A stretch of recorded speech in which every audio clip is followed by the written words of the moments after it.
வேக வச்ச உளுந்து அதெல்லாம் எத்தனை பேர்த்துக்கு பிடிக்கும்? இந்த உளுந்து சம்மந்தப்பட்ட உணவுகள யாரெல்லாம் சாப்பிடுவீங்க விரும்பி? ஆ ஆனா, இப்போ உள்ள மக்கள் பிள்ளைங்க எல்லாம் சாப்பிடுறதே இல்ல பாத்தீங்க. ஏன்னா ஏதோ விஷத்த குடுத்த மாரி. நம்ம வந்து இப்போ உளுந்த வந்து வேக வச்சு குடுத்தோம் அப்படின்னாக்கி, ஸ்பூன் போட்டு எடுத்து சாப்பிடுங்கன்னா சாப்பிடுறது கிடையாது. அதில எவ்வளோ நன்மைகள் இருக்கு அப்படிங்கிறது இப்போ உள்ள பிள்ளைகளுக்கு தெரியவே மாட்டேங்குது. அவங்க இப்போ சாப்பிடணும் அப்படின்னாக்கி என்ன சாப்பிடணும்னு நினைக்காங்க? இந்த கடையில உள்ள பப்ஸ், கிப்ஸு வாங்கி வச்சு சாப்பிடணும். இல்ல ஜிப்ஸு அது வந்தது போனதுன்னு இந்த மாரி பொரிப்பு ஐட்டங்களே சாப்பிடணும்னு ஆசைப்படுவ. முந்தியெல்லாம் வந்து பெரிய பிள்ளையாவன பிள்ளைங்களுக்கு உளுந்து மெயினா அவிச்சு குடுப்பாங்க. உளுந்துல களி கிண்டி குடுப்பாங்க. உளுந்த வந்து வேக வச்சு குடுப்பாங்க. அப்படியே குடுப்பாங்க. இப்போ உள்ள பிள்ளைகள் சாப்பிடவே மாட்டேங்குது. அப்போ எவ்வளோ ஸ்ட்ராங்கா அந்த உளுந்து வந்து மெயினா வந்து எலும்பு உறுதியாக்கும் அப்படின்னு. இப்போ எந்த பிள்ளைகள் சாப்பிடுவோம்? எல்லாம் இடுப்பு செத்துவே கிடக்கு. உன திங்கிறது கிடையாது. அதனால இடுப்பு செத்துவே கிடக்கு. நாங்கலாம் இப்பவுமே ஆனா வழக்கத்துல இருக்குது. பெரிய பிள்ளையாவன வீட்டுக்கு எண்ணெய் எல்லாம் கொண்டு போவாங்கனாக்கி, முழு உளுந்து, பூண்டு, அப்புறம் வந்து நல்லெண்ணெய், முட்டை, அப்புறம் அரிசி. அரிசி வந்து நம்ம ஃபங்க்ஷன் வீட்டுக்கு இப்போ பார்மாலிட்டீஸ் குடும்பக்காரங்க கொண்டு போவாங்க. இப்போ 5 கிலோ பை ஒண்ணு வாங்கி கொண்டு போவோம். அது கூடவே இந்த பெரிய பிள்ளையாவன வீட்டுக்கு வந்து அந்த பிள்ளைங்களுக்கு குடுக்குறதுக்காக தான் இந்த முழு உளுந்தும், பூண்டு வந்து அத களி கிண்டுறதுக்காக. அது எதுக்கு அந்த பூண்டெல்லாம் கொண்டு போறாங்கனாக்கி, மெயினா நம்ம கொண்டு போற உளுந்த அந்த பிள்ளைக்கு அவிச்சு குடுக்கணும். அதே மாரி இந்த களி உளுந்தங்களி கிண்டி குடுக்கணும் அப்படின்னு. உளுந்தங்களிக்கு மெயினா என்னெல்லாம் பயன்படுத்துவாங்கன்னா, கருப்பட்டி, உளுந்து, அரிசி, அதுக்கு பிறகு இந்த பூண்டு, அப்புறம் சுக்கும் கொண்டு போவோம். சுக்கு இதெல்லாம் வந்து கொண்டுட்டு போவோம். அது இன்னும் வழக்கத்துல இருக்கு. நான் இப்போ வரைக்கும் நாங்க கொண்டுட்டு போறோம். அதே மாரி எனக்கு ஃபங்க்ஷனுக்கு வந்துச்சு முட்டை. ஐயோ! சொல்ல முடியாது. எனக்கெல்லாம் வந்து முட்டை வந்து எப்படி வந்து தெரியுமா? அப்போமெல்லாம் வந்து நாட்டுக்கோழி முட்டை தான். இப்போ ஃபுல்லா கிடைக்கிறதில்ல. ஒரு சிலர் மட்டும் தேடி பிடிச்சு நாட்டுக்கோழி முட்டை வாங்கிட்டு வருவாங்க.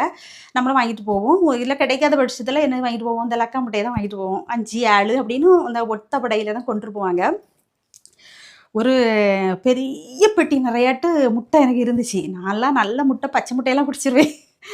ஆ இப்போ ஒரு கொஞ்சம் இடைப்பட்ட காலத்துல தான் நமக்கு கொஞ்சம் உடம்புக்கு எல்லாம் முடியாம இப்படி ஆனது. அதுவரைக்கும் நல்லா நம்ம ஆள் ஸ்டடியா ஸ்ட்ராங்கா தான் இருந்தோம். இப்போ உள்ள பிள்ளைகள மாரியெல்லாம் கிடையாது நம்ம. நல்லா ஸ்ட்ராங்கா இருந்தோம்.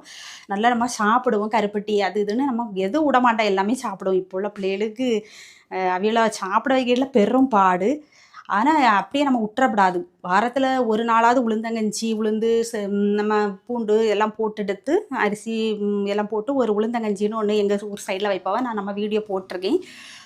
ஷார்ட்ஸ் வீடியோ போட்டிருப்பேன் போட்டிருக்கேன் ஷார்ட்ஸ் வீடியோ பெரிய வீடியோ நான் போட்டதில்ல. ஷார்ட்ஸ் போட்டிருக்கேன். அது வந்து என்ன அரிசி, பூண்டு, முழு உளுந்து இவ்வளோ போட்டு வைக்கணும். கஞ்சி வச்சு குடிக்கணும். துவையல் அரைச்சு இந்த சைடு எங்க ஊர் சைடுலலாம் குடிப்பாங்க. நீங்களும் குடிச்சிருப்பீங்க. கண்டிப்பா சின்ன பிள்ளைலனாலும் உங்க அம்மா, அப்பா வச்சு தந்திருப்பாங்க. நீங்க குடிச்சதோட நிக்காம உங்க வீட்டு பிள்ளைங்கள கண்டிப்பா வச்சு குடுங்க. வாரத்துல ஒரு நாள் கண்டிப்பா அதே மாரி இந்த உளுந்தங்களி, உளுந்து சம்மந்தமான இப்போ ஃபுல்லா துவாறு இல்லாத உளுந்து தானே இட்லி, தோசைக்கெல்லாம் நம்ம அவசரமான உலகத்துல வந்து உளுந்த ஊற வச்சு அரை உளுந்து வாங்கி ஊற வச்சு தொலி எடுத்து தோசை சுடுறதுக்கு, இட்லி அவிக்கிறதுக்கு மக்களுக்கு இப்போ நேரம் இல்ல. வீட்ல இருக்கிறவங்களே இப்போ அத செய்யறது கிடையாது. வேலைக்கு போறவங்க சுத்தமா அது கிடையாது. அப்படியே ஆளு போல ஷார்ட்டாலாம் பேசி முடிச்சுக்கிட மாட்டேன். ஒண்ணு சொல்ல வந்தேன்னா அத முழுசா எனக்கு சொல்லணும். அப்ப அதுதான் என்னுடைய ஒரு இது. அதனால உளுந்து வந்து இப்போ உள்ள மக்களுக்கு வந்து அதிகமா குழந்தைகளுக்கு குடுங்க. எலும்பு சம்மந்தப்பட்ட நோய்களு இப்போ குழந்தைகளுக்கே வந்தாச்சு. அதனால அதிகமா உணவுல வந்து உளுந்த சேர்த்துக்குங்க. அதே மாரி வந்து பிறகு வந்து நம்ம தொலி இல்லாத உளுந்து, இப்போ வந்து உருட்டு உளுந்து பிள்ளைகள் சாப்பிடவே செய்யாது. வேக வச்சு நம்ம குடுத்தாக்கி. இதை யார் சாப்பிடுவா அப்படிம்பாவ.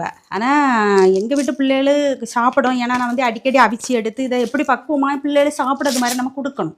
அதுதான் மெயினு. சும்மா அவிச்சு அப்படியே உப்ப போட்டு அவிச்சு குடுத்தாக்கி அதுவெல்லாம் இப்போ திங்காது. என்ன செய்யணும்னா நம்ம கொஞ்சம் தேங்காய் அதில சேர்த்துக்கிட்டு, கொஞ்சம் சர்க்கரை அதில சேர்த்து அந்த மாரி ஒரு மிக்ஸியில வச்சு ஒரு கறக்கி நம்ம குடுத்தோம்னாக்கி ஒரு உருண்டை பிடிச்சு இந்த மாரி எப்படியோ குடுத்து அவையெல்லாம் நல்லா சாப்பிட வைங்க. இப்போ உள்ள பிள்ளைகளு எல்லாமே ஹெல்த் ப்ராப்ளத்துல கிடக்கிறதுனால உளுந்த வந்து சாப்பாட்டுல அதிகமா சேர்த்துக்கங்க. அது ஏதாவது ஒரு ரூபத்துல நீங்க அத வந்து சேர்த்துக்கங்க. இதுதான் சொல்ல வந்தேன். அப்புறம் உங்க ஊர் சைட்லலாம் இந்த மாரி பெரிய பொண்ணு ஆவன பிள்ளைங்களுக்கு இந்த மாரி நான் சொன்ன ஐட்டம்லாம் கொண்டு போவாங்களா? அதையும் கமெண்ட்ல சொல்லுங்க. சரியா?